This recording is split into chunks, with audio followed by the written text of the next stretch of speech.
All right, welcome everybody to another session of Jeremiah, and I'm sure over the next few minutes people will be joining in, but thank you for joining if you're a part of this right now, and it looks like we have a handful of folks.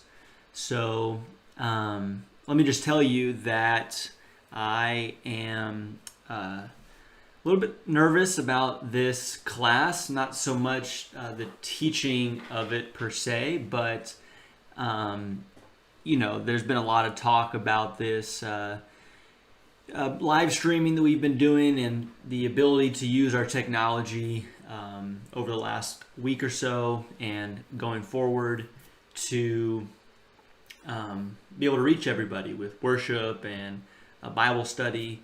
And I must say that I feel like a little bit of a fraud because I've received a lot of credit for setting these things up, but the truth is that I am pretty inexperienced and pretty ignorant and unskilled when it comes to this live streaming stuff and the software and the technical aspects that are involved in it. And if it weren't for people like Ian and Alex in particular that have guided the live streams so far, both on Wednesday night and then this morning, they were the ones that were producing it. They were the ones that were running the show behind the scenes, and I was simply the one in front of the camera. And so props to them, and a lot of credit and thanks should be given to them for that.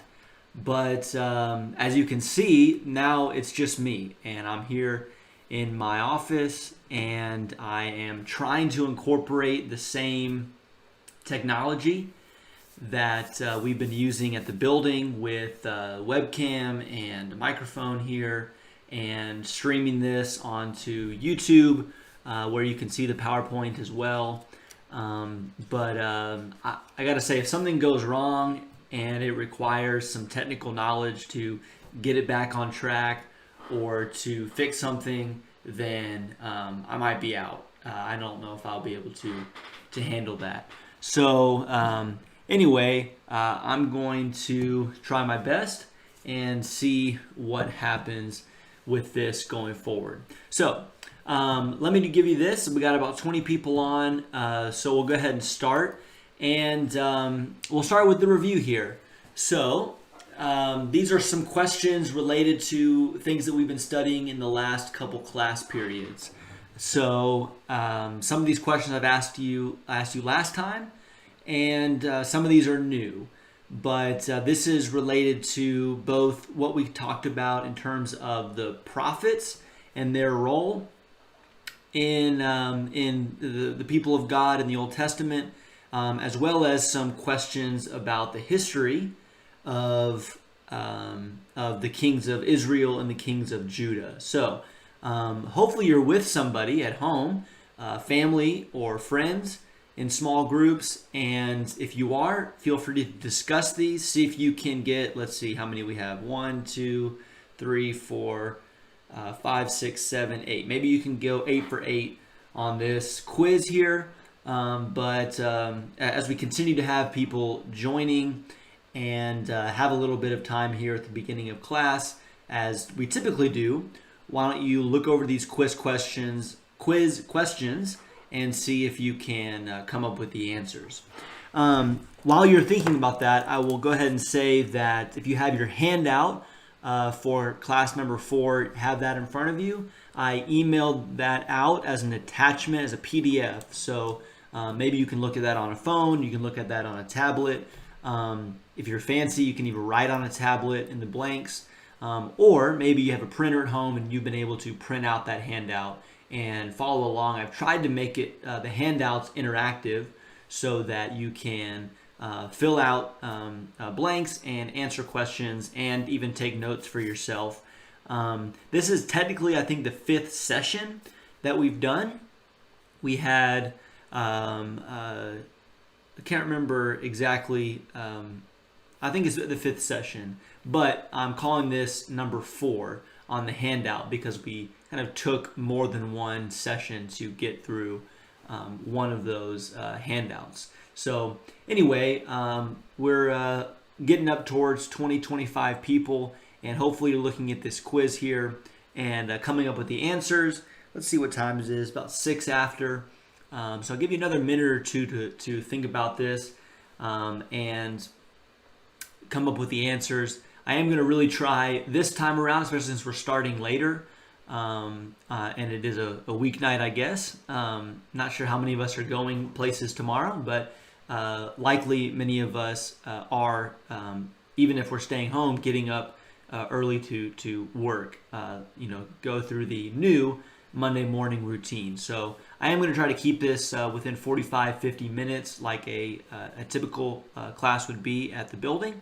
And so we won't spend too much longer here on this quiz.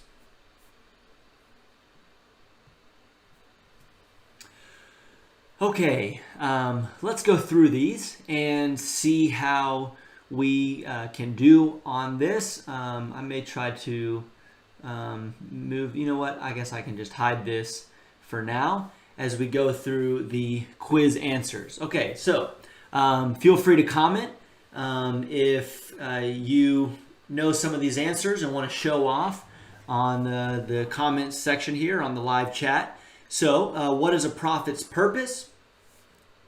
And there's 3 things, and I'm giving you the blanks. I'm giving you the blanks for now, but you should know that going forward, I will probably just ask you what is the prophet's purpose, and you'll have to come up with the 3 things on your own. So they are to, here we go, to interpret history, to enforce covenants, and to declare future events.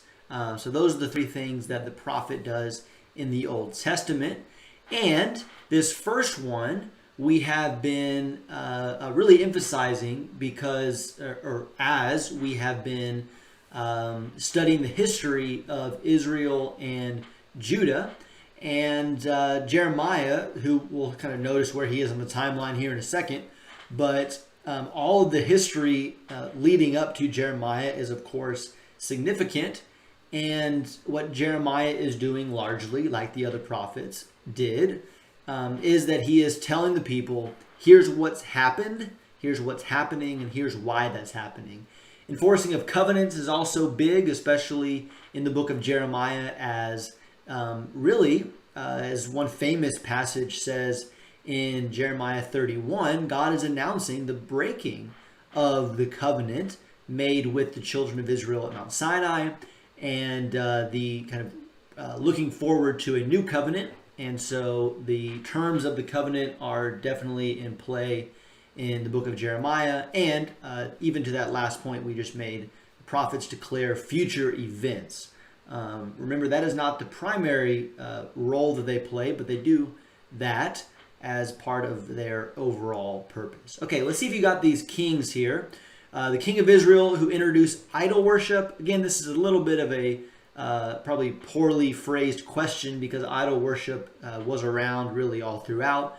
But we have in mind the one who set up the golden calves in Dan and Bethel so that the people of the northern kingdom Israel would not go to the south to worship. And that is Jeroboam. Which king of Israel introduced Baal worship? And remember, this was at the influence of his wife, Jezebel, and this king is Ahab. These are kind of like you had to remember 2 kings of the northern kingdom Israel that had the most profound impact on what ended up happening to Israel. It would be these 2 guys.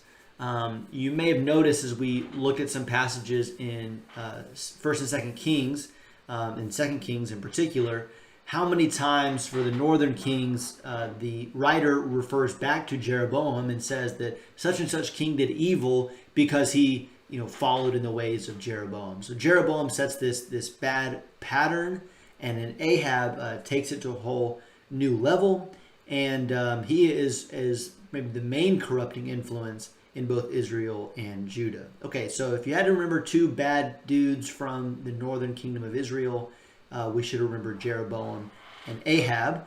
And speaking of the northern kingdom, they were invaded and taken into captivity by Assyria. And let's see if my phone wants to bring up Siri as I talk about Assyria. But remember, Assyria is the ones that come in to destroy the northern kingdom of Israel. And then two good kings that we'll talk about, or that we did talk about with Judah. One that trusted God and survived this very invasion, the Assyrian invasion, that is Hezekiah. We talked about him quite a bit in the study of Isaiah.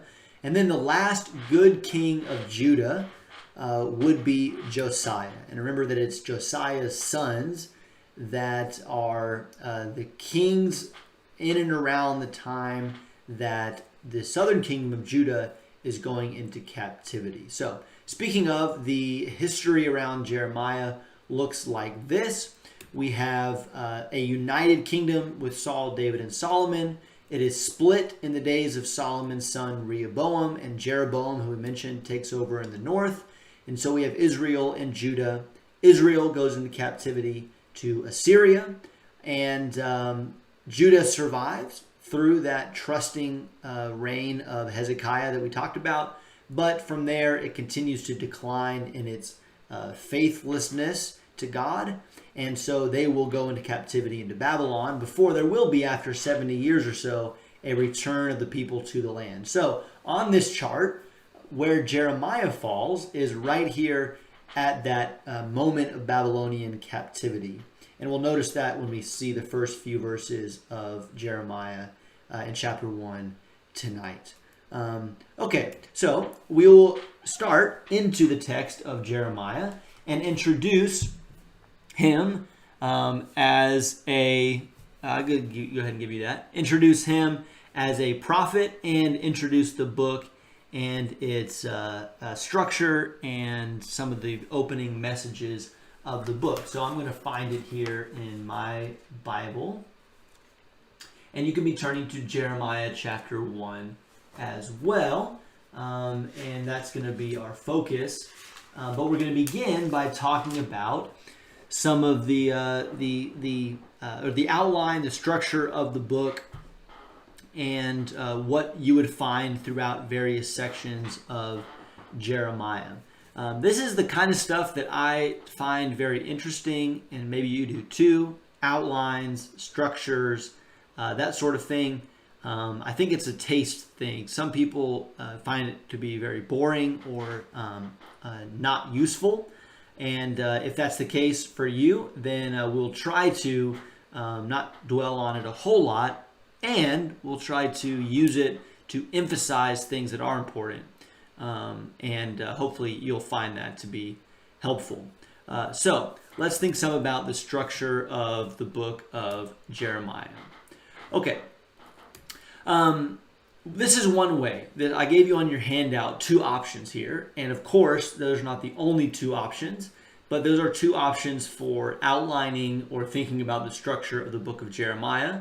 And hopefully you'll notice some similarities between the two.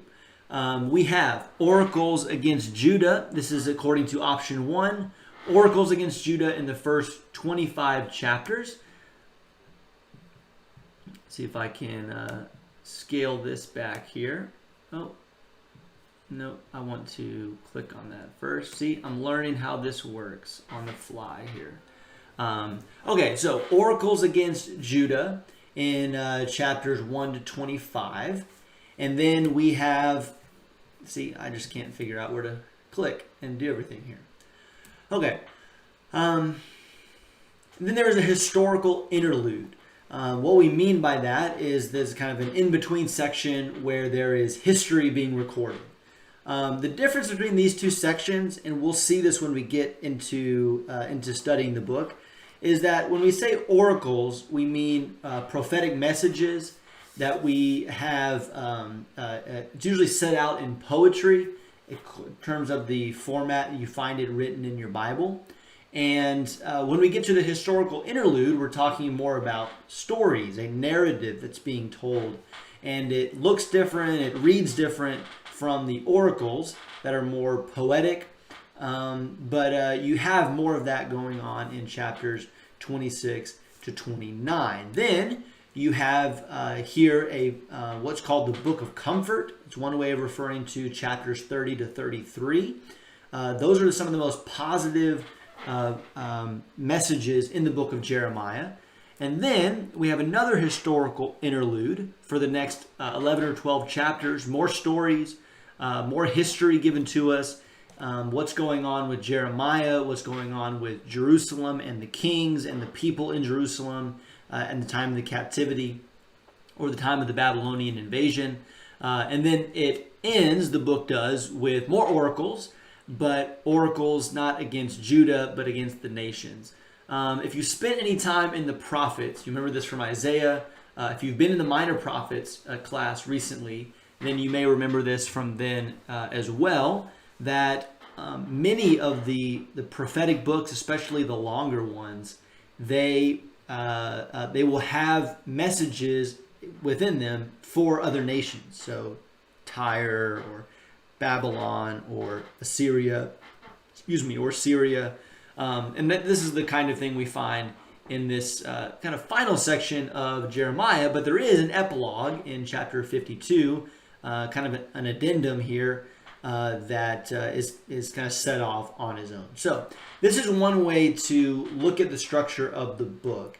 And hopefully the way that we've laid it out makes this clear that there is a centerpiece to this structure. And this is very common in the Bible, especially in the Old Testament and Hebrew literature, that there will be a symmetry to the outline where the most important or the thing that needs to be or wants to be emphasized, the strongest, is not at the beginning like we might think, or not at the end, but right in the middle.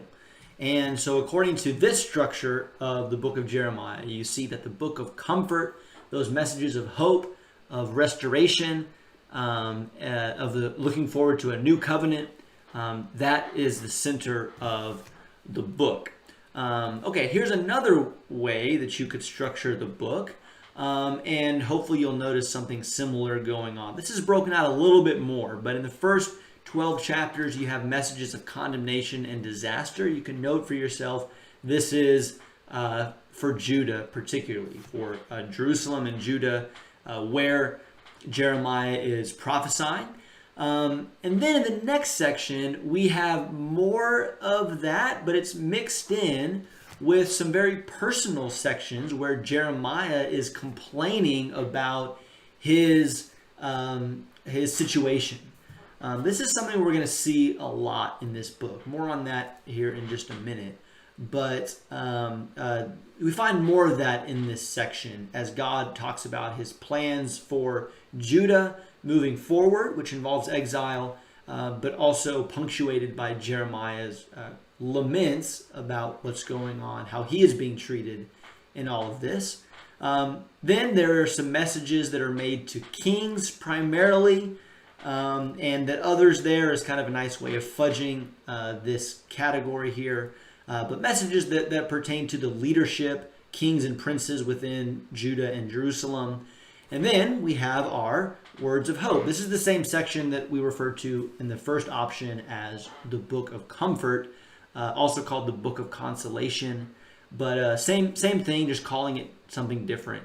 But as you'll see, this also serves to be the centerpiece, as you have in the next couple chapters, more messages for kings, and then more accounts, historical accounts, but narrative accounts, as opposed to what we saw earlier in the section on the complaints. That's more the laments that Jeremiah is putting forth. In this section 36 to 45, where we have a narrative account, stories being told about Jeremiah's suffering and the terrible things that happened to him. And then we have more oracles on the back end. This is wrong here. I meant to change this. But this should say 46 to 51 here for oracles against the nations. And then again, we have the epilogue they're stuck on the end. Okay, so Ian is using the word chiasm, and that's exactly right. So since he's the one that used it, I don't feel bad using that kind of odd and strangely academic word. But you see in both of these structures, there is a movement towards the center. There is a symmetry, and the symmetry is intended to put the words of hope and the words of comfort right at the middle. And that is important, and we'll just want to notice that. But here are your two options. We have oracles against, we have the first option, which is a little bit more streamlined and simplified. The second option, which is a little bit more detailed. You pick which one you like. But I do want to point out a couple things from these two structures. Looking at the first, I think we would notice something about the book of Jeremiah that stands out. And that is that Jeremiah has more historical content than other prophets.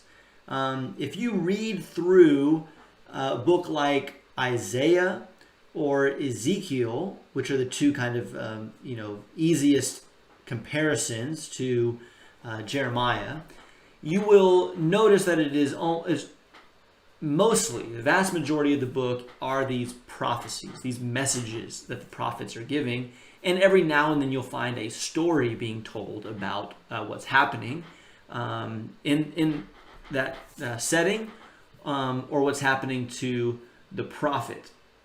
In Jeremiah, we get a lot more of the narrative, the stories being told, and you notice that in the outline here that we have devoted, 4 plus 12, 16 of these chapters are devoted to the stories being told of what's happening in Jeremiah's day.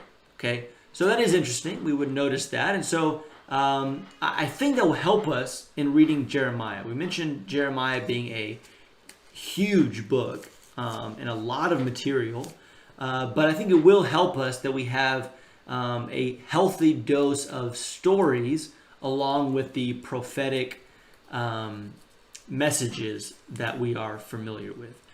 But from the second outline, one thing we want to notice is that the book of Jeremiah is unique because it has more about Jeremiah himself than other prophetic books.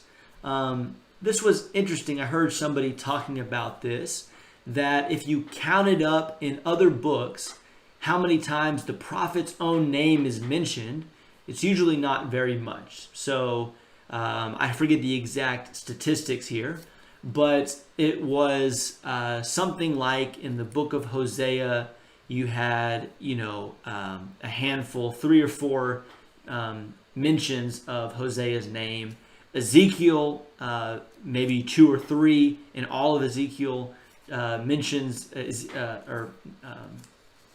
times that Ezekiel's name is used.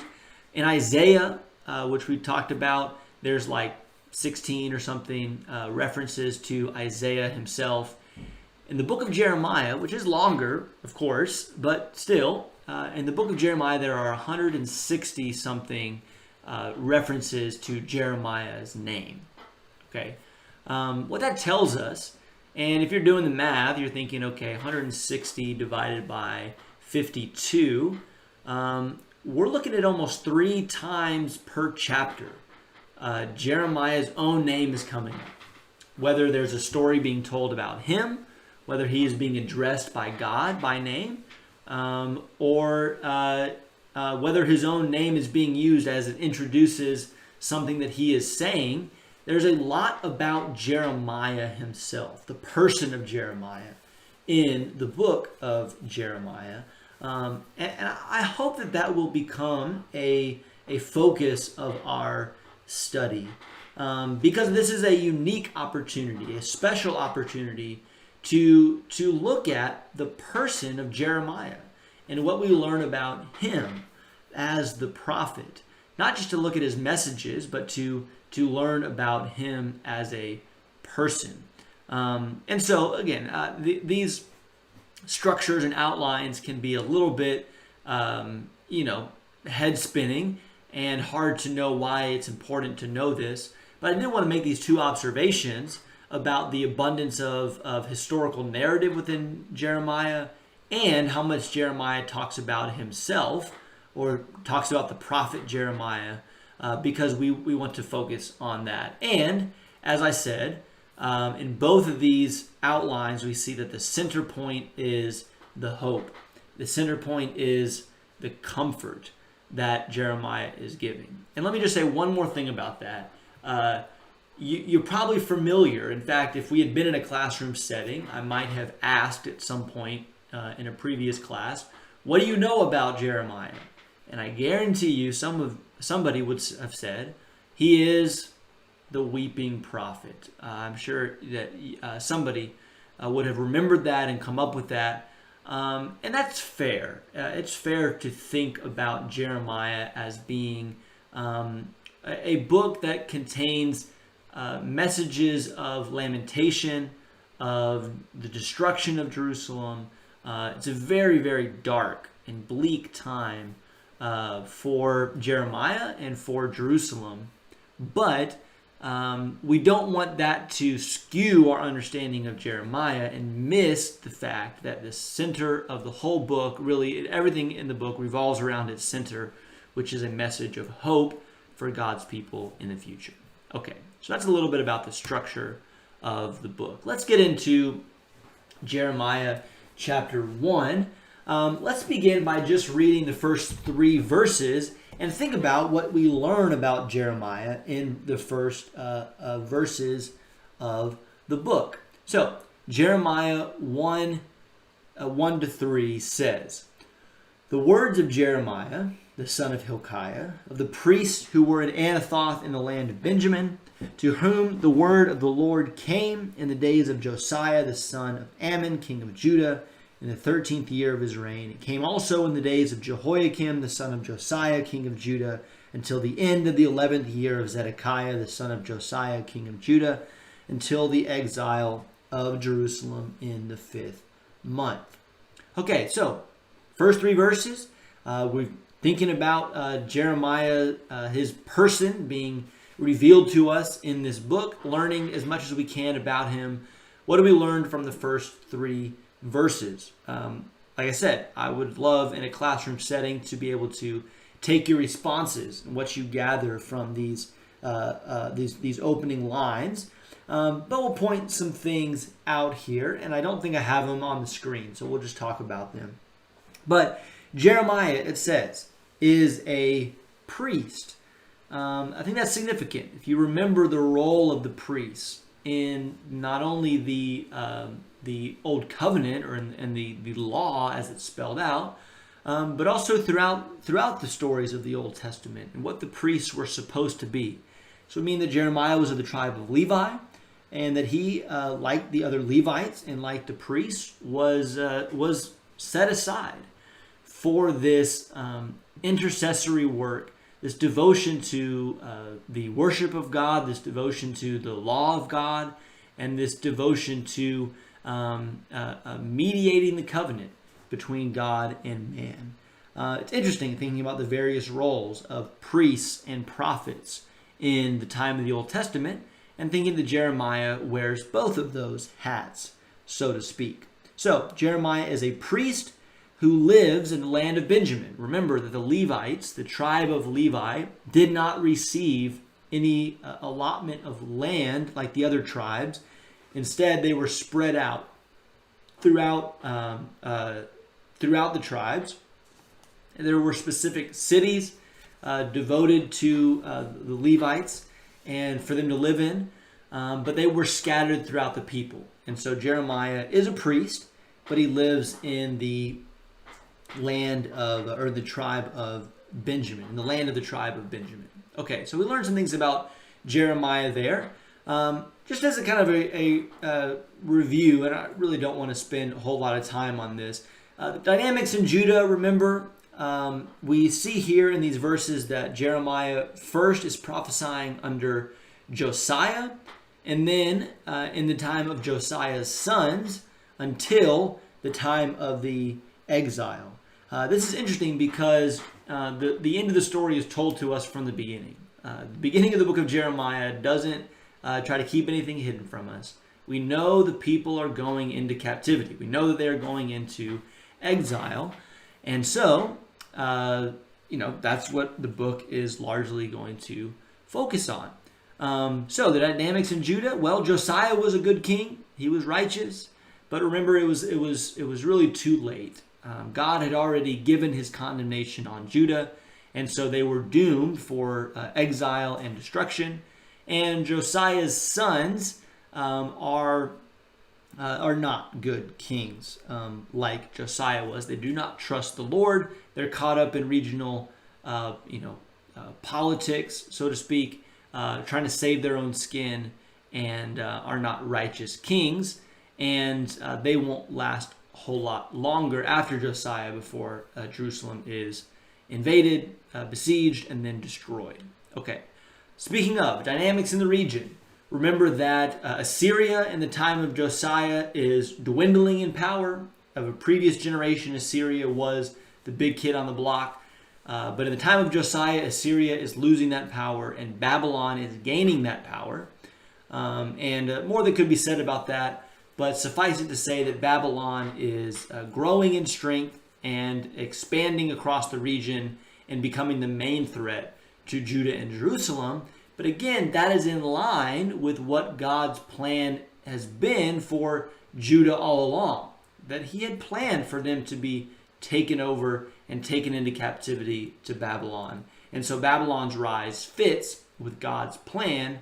And that's, again, also part of the message of Jeremiah, that this is what's going to happen.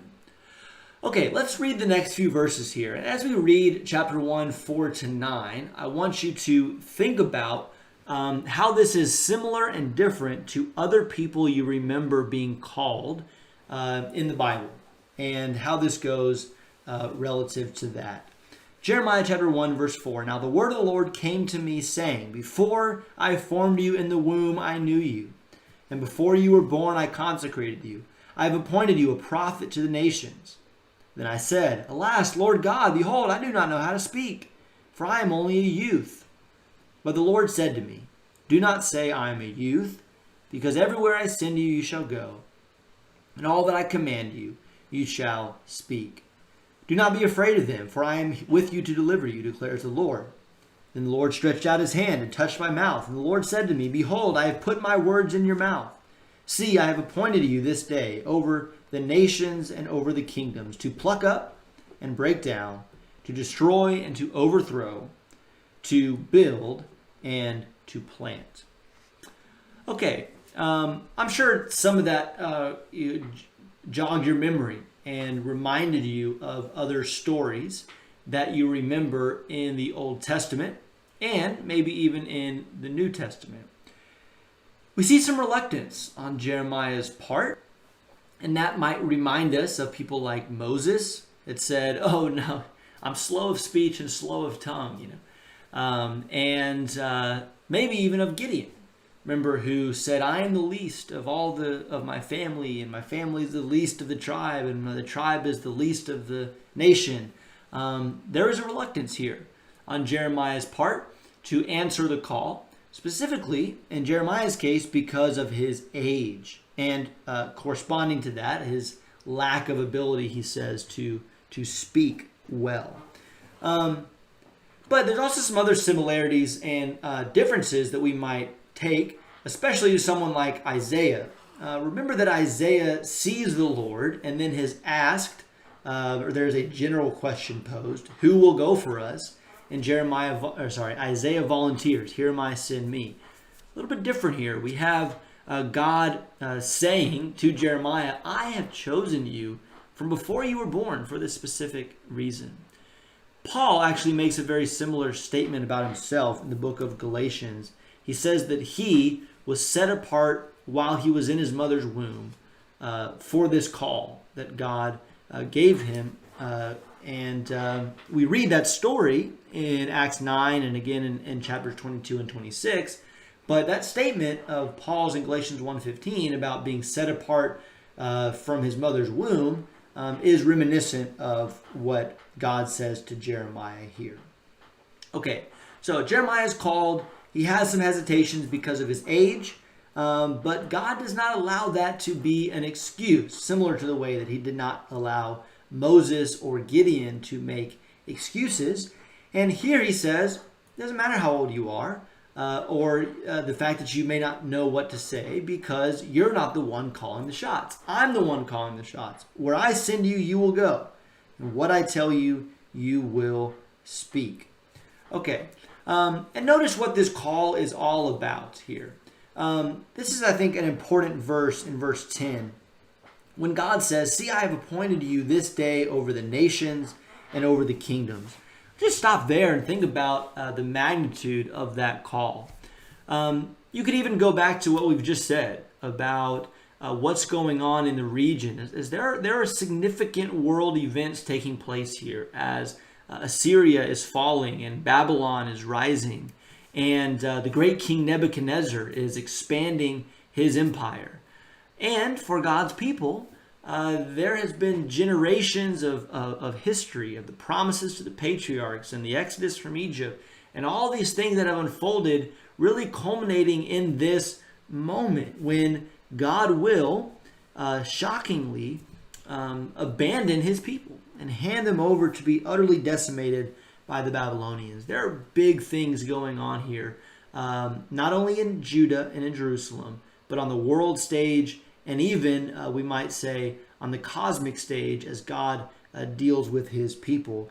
And Jeremiah is charged to carry this message of great magnitude. I am setting you, he says to Jeremiah, over nations and over kingdoms for a specific purpose. And I wish that hadn't come up already, that lesser bullet point there. But notice the 6 things that he says. He says, I've appointed you to pluck up and to break down, to destroy and to overthrow, to build and to plant. If you went through and just thought about each of those 6 verbs, that this is what Jeremiah is going to be doing with his message, or this is what Jeremiah's message will do. You notice that the first 4 of those are destructive. They are bringing down, plucking up and breaking down, destroying and overthrowing. Jeremiah's message is one of judgment. It is one of humbling those that are lifting themselves up in pride, whether that's Jerusalem and Jerusalem's kings and leaders that need to be humbled, or by the end of the book, whether that's Babylon that has exalted itself to too high of a position and will also be humbled. Jeremiah's message brings down the exalted, but it also is, and it's fitting maybe to end this these 6 verbs with 2 that are positive and constructive, to build and to plant. Jeremiah's message will not just be the judgment on the wicked and the humbling of the proud. It will be the restoration of God's people, the establishing of God's kingdom, the establishing of a new covenant. And so these 6 verbs describe Jeremiah's task: to pluck up and break down, to destroy and to overthrow, to build and to plant. It is a message of judgment, and it is a message of restoration. Okay, we just have a few minutes left here. Not sure what all we're going to be able to get through, but I do want to remind you, based on what we just said, this idea of judgment and restoration, how that fits in what we've established as being the message of the prophets, which is continued in Jeremiah. That there is this pattern, there is this cycle, so to speak, and there is this thematic sequence of Israel's rebellion against God, the retribution that he brings upon them, and the restoration. And remember, there has been this call to repentance, but really in Jeremiah's day, that chance for repentance and avoiding of the disaster is past. And Jeremiah is saying, no, you are receiving God's retribution upon yourself. And that is happening. That's the pluck up and break down, destroy and overthrow part of his message. But it is a message that also points to the restoration, the building, the planting, the establishment of God's new covenant and his kingdom. Okay, Let's read the next few verses here. Notice that Jeremiah's message is given to him in two images. And the prophets, they work a lot with images and metaphors and signs and stuff. And it can be a little bit silly or confusing. But notice the two images that God uses to tell Jeremiah about his message. He says in Jeremiah chapter 1, verse 11, "The word of the Lord came to me, saying, 'What do you see, Jeremiah?' And I said, 'I see the rod of an almond tree.' Then the Lord said to me, 'You have seen well, for I am watching over my word to perform it.' The word of the Lord came to me a second time, saying, 'What do you see?' And I said, 'I see a boiling pot facing away from the north.' The Lord said to me, 'Out of the north the evil will break forth on all the inhabitants of the land. For behold, I am calling all the families of the kingdoms of the north, declares the Lord, and they will come, and they will set each one on his throne at the entrance of the gates of Jerusalem. And against all its walls round about, and against all the cities of Judah, I will pronounce my judgments on them concerning all their wickedness, and whereby they have forsaken me, and have offered sacrifices to other gods." Okay, two images that if you could remember these, you could remember what Jeremiah is all about. First image is that of the almond tree in verses 11 and 12. Jeremiah's, again, he's getting this memo from God about his message, and it is branch of an almond tree. And Jeremiah says, yeah, it's an almond tree, so what? The point is that God is showing him that, and there's a verbal connection here. There's a wordplay going on. The word for almond sounds a lot like the word for watching. And there's some theory, I think a good one, that the reason for that is that the almond tree is among the very first to blossom in the spring. And so its name in Hebrew indicates that it is a watchful tree, and it is on the lookout and sprouting before the other trees. It is awake and watchful early in the year. But anyway, that's the connection there. And so the almond tree signifies that God is watchful. God is aware of what's going on, and specifically he's watching over his word to perform it. And that should make a difference to Jeremiah. I think I'm getting a little bit ahead of myself on the slides here, so bear with me. We'll get to the boiling pot in a second. God is watching over his word, and you would think if you're Jeremiah and you've been given the message of God to proclaim to Jerusalem, and God told you specifically, hey Jeremiah, here's my message that I'm giving you to speak, and I am going to make sure that this word comes to pass.